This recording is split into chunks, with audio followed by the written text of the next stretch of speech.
Allah subhanahu wa ta'ala said, say, surely my prayers and my sacrifice and my living and my dying are only for Allah, the Lord of the worlds.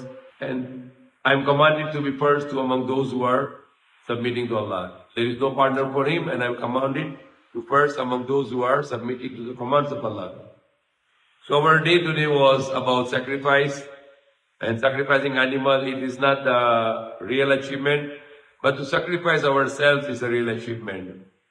The animals who give their life for to become our food, it is lesson to us that how these animals were sacrificed for the sake of Allah. We have to be sacrificed in that way. Our lives, our efforts, our desires, and our false desires to be sacrificed.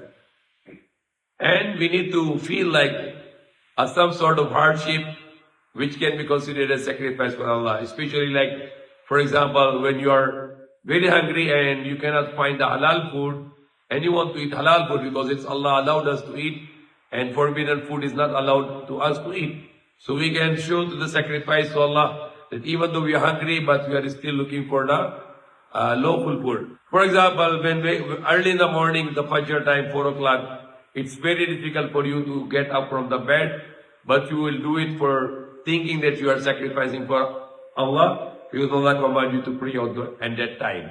You're doing education, then what is your intention? Your intention, I want to earn this education so I can sacrifice myself to do good for the people for the sake of Allah. So think about how many sacrifices we give so we can present it to Allah on the day of judgment. The life you give me, I make so and so sacrifices in that life. So you can show to Allah that Allah, I made these sacrifices in my life for your sake. So everything you do, you try to do it for Allah. We live for Allah, we die for Allah, our prayers, our sacrifices for Allah. And Allah is doing that commitment to Prophet Muhammad Sallallahu Alaihi Wasallam. Say, surely my prayers and my sacrifice and my living and my dying are only for Allah. So all our sacrifices for Allah. Our prayers are for Allah. We are living for Allah and we are willing to die for Allah. Then that's the way we can show to Allah. And on the day of judgment, we can be proud of to be in front of Allah that Allah, we are proud of what we did for you. We are requesting you to accept those sacrifices from us. So sacrifice of the animals in this day is for our celebration. And why it's happened? Why that is the reason of that sacrifice, which are millions of Muslims, billions of Muslims, not millions, billions of Muslims are doing that sacrifice. How this sacrifice day is come to the history of mankind. When Allah tested to a prophet of Him, to whom He called Khalilullah, the friend of Allah, and Allah, the God Almighty, Allah called him in the dream that you have to sacrifice your son for my sake. And he did not make any alibi or any excuse or any doubt in the command of Allah, and he is willing to sacrifice his son. But Allah did not accept it because it was just a part of the test, and the Prophet Ibrahim passed in that test, so Allah did not let him to sacrifice his son.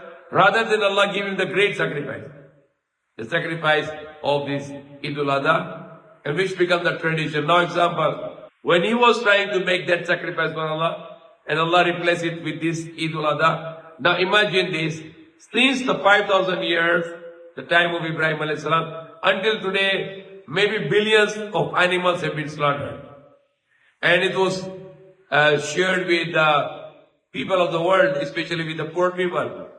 And all these good deeds is going in the account of Prophet Ibrahim alayhi salam because of his sacrifice for his son, for the sake of Allah. Allah liked it and Allah want whole world to practice it, to imitate it, to copy it. So that's how Allah honored the sacrifices of His slaves.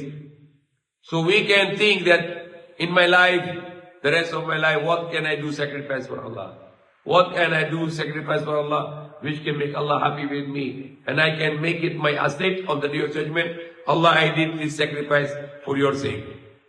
And when you do those sacrifices, you doesn't need to count it. It doesn't need to show it off to the people, but just present it to Allah in your heart, and then actually present it to Allah in the day of judgment. that Allah, I did these and these sacrifices for you. Because the honor, the greatness, the rank, the number, the status, it's all depend on our sacrifices. How much sacrifices we give, the more we rank on the day of judgment. So that is our lesson for today, that we need to learn to be sacrificed for Allah. There are different ways like praying 5 times a day or giving away the wealth we love and we give away for the sake of Allah. We sacrifice and we don't eat and drink in the month of Ramadan. Make your other fast beside, like example, make your habit 3 fasts in every day in the middle of the Islamic month. 3 fasting every month, and then you can present it to Allah, that Allah is sacrificing the 3 days I make myself hardship for your sake. And then learning the knowledge of Islam, it's a sacrifice. How you can get more knowledge about Allah and about this religion, and how you can practice the religion of Islam. When you learn that knowledge, that's also sacrifice. And when you want to bring the message of Allah to the people, that is one of the greatest sacrifice. That is how I can bring the message of Allah to the people, and that also the kind of a great sacrifice. We are doing it, we are spending our life, our wealth, our health, our physical body, our effort, and our time for the sake of Allah. That we want to bring the message of Allah to the mankind. So these are the examples of the struggle, sacrifices for Allah. If you have old parents and you serve them, that's also a sacrifice for Allah, that you are giving your time to your parents to help them. If a person is working hard to find a livelihood for his family, and that can be considered, he can think about it, I'm doing this sacrifice for the sake of Allah. So a person is doing hard work to provide the needs of his family, and he can make intention that I'm doing it for the sake of Allah, then Allah is going to accept it also. But the condition, your income should be halal, lawful, not stealing or cheating people, not lying to people, and the money, you buy the thing, it should be halal. You cannot buy haram things for your family, and that can be it will be lost for you. So may Allah guide us, may Allah forgive us. May Allah give us more and more knowledge about His religion, and may Allah accept all the sacrifices today, our Salatul Eid prayer and all the prayers, and may Allah guide us and may Allah forgive us.